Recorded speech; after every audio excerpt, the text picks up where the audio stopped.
Alright everyone, welcome to the first lesson about order blocks with Orient FX today. Alright, so number one, let's start off with order blocks. What is order blocks exactly, right? And what are the common misconceptions about order blocks? So at the start, many of you guys probably think that order block is your support and resistance zone or your supply and demand zone, but the common misconception is actually order block is not your SND or SNR zone, right? However, order block is a similar but more improvised concept of your supply and demand zone, because it seeks to find out where does market makers actually mix their block entries or where their limit orders are placed. So you can think of order block as your supply and demand zones for the market makers. So you can think of it as is your support and resistance that banks use instead of us retailers use, right? So now the question is, how do we identify our order blocks? Okay, so step one, right? What I usually like to do personally for now, right? This is the improvised concept. I'll make it as simple as possible for you guys because this is a short video for our new education channel, right? So very simple. When you want to identify order blocks, you want to look out for your breakout candles, right? So what is a breakout candle? You want to look at this kind of impulse movement, and usually fair value gaps will be created before an order block. Okay, so there's two ways. So number one, you want to look at a candlestick before a trend reversal. So this candlestick would be an order block, the candlestick before the trend reversal. So this is on the H4 time frame, and usually when I look at order block, I like to go for multiple time frame. So this will be our H4 order block, right? The candlestick before the first reversal. So this is your candlestick before the start of an reversal. Alright? And the second type of order block that I would like to find is a continuation order block, right? It's before the breakout candles or an impulse candlestick. So here, so as you guys can see, this was the candle before the breakout and then a continuation dump. And when prices actually came back all the way to retest this order block here, we have a straight big rejection. So this is our H4 order block, the candlestick before an impulse movement. Movement. Alright, so this is our second kind of order block here. Okay, so now at this stage you guys will realize one thing. After an order block, what forms?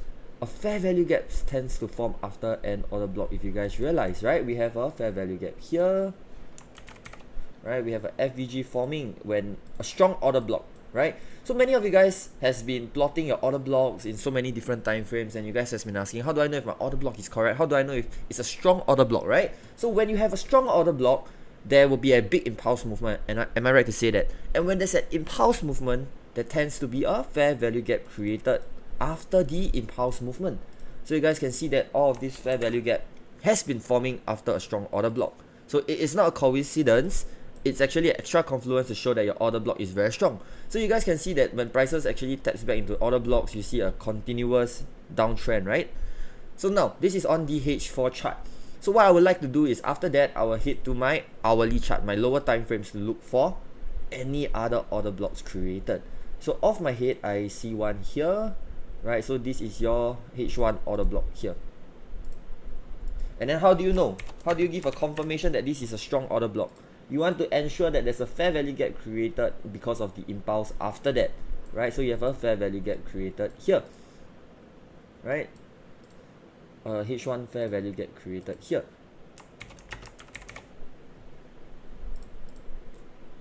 And then what I will do is I will look for any other order blocks right here. So let's see, do we have any other order blocks here? Do we have order blocks that creates a trend reversal, right? So not all order blocks has to be in the bearish side.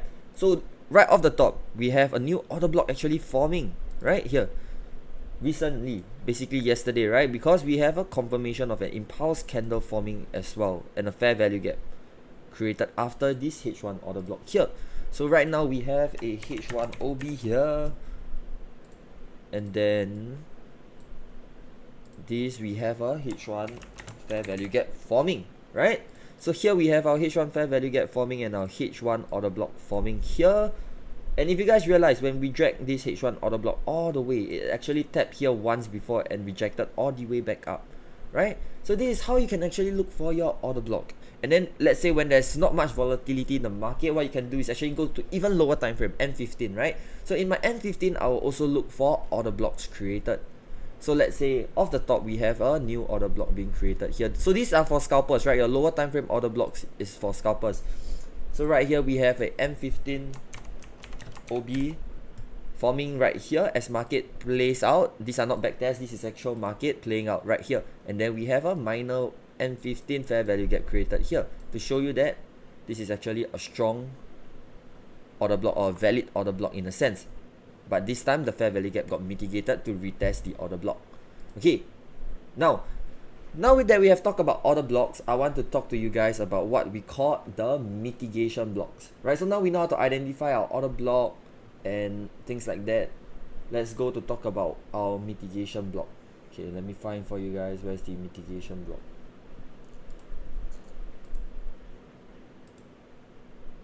Alright, before that, let's learn how to identify fair value gaps, because we have been talking about fair value gaps all the way, right? So now that you guys have seen how I plot my fair value gaps, let me go back through the fundamentals on how I look for fair value gaps. Alright, so right now let me remove all of this first. Okay, so right now we have a fair value gap here, but how do you plot it? Number one, you want to look for an impulse candlestick forming. Okay, for example, let's take a very obvious candlestick right here. Is actually this and this, right? So you have two impulse candlestick, and before that we have to learn what is the fundamentals and what is fair value gap. So off the charts, we have to understand first that fair value gaps refers to an imbalance inside the market, right? But do you guys actually know what is the whole fundamentals behind it? Because many people, when they start to learn about fair value gaps from YouTube, from TikTok, right, people just say that it refers to an imbalance, but they do not understand the actual rationale behind it. So if you don't understand the fundamentals or rationale behind it, how are you going to trade the fair value gap? Correct? So firstly, we need to understand first in the market, for every buyer in the market, you need to have a seller that is readily available to sell at that exact price. So let's say you are buying 100 lots. The market is placing 100 lots order at the price right now, which is 2034.34, right? 100 lots order. So there has to be equal seller at 100 lots at this exact price, 2034.34, to fill the market. Okay, so what happens? I'll just give the example from here, right? So both the market makers and the retailers have 100 lots order for gold at 1956, but we do not have enough sellers on the market and are only able to fill 50 lots, right? Instead of 100 lots, we can only fill 50 lots of buy orders at the price that the market is at 1956, right? So this gives us an imbalance of 50 lots, right? Because these 50 lots could not get filled at the price right here, 1956. So this is what we call an unfilled order or an imbalance in the market, which is what we call an unequal buying and selling pressure. And this is what happens is it will cause the unfilled orders to be filled at the next higher price or next lower price, where your sellers or buyers will have their buy or sell limits or order at. So in this case, we have a real life example, right? So after this H4 order block, we had a fair value gap. So back to how to plot a fair value gap. A fair value gap is what we call a 3 candlestick pattern, right? So 1, 2, and 3. Okay, so this is a 3 candlestick pattern. So before that, right, let me remove this first, alright, so that you guys can see. So how do you guys plot a fair value gap? Very simple. Once you have identified an impulse candlestick, your impulse candlestick would be the second candle inside your 3 candlestick pattern. So this is your impulse candlestick, and what happens is a fair value gap will be formed, right? So how do you draw it? So this is a bearish fair value gap, right? So number one, what we want to do is to take the rectangle tool from the bottom of the first candlestick, the bottom wick, to the top wick of the third candlestick here. Right, so this is your fair value gap on the hour 4 time frame. So off the charts, you guys would probably see another one here, right? This is also an impulse candlestick, and what happens is this will be the second candle in the sequence. So this is 1, 2, and 3. So now we also have a minor fair value gap being created here, if you guys realize, right? So you guys can see that market always have a lot of imbalances, and what happens usually when prices actually taps back into your fair value gap to correct the market, right? So when you see market dumps all the way, prices tends to come back to tap back into your fair value gaps. Why is that so? Because the market has to be rebalanced, right? Orders has to get filled.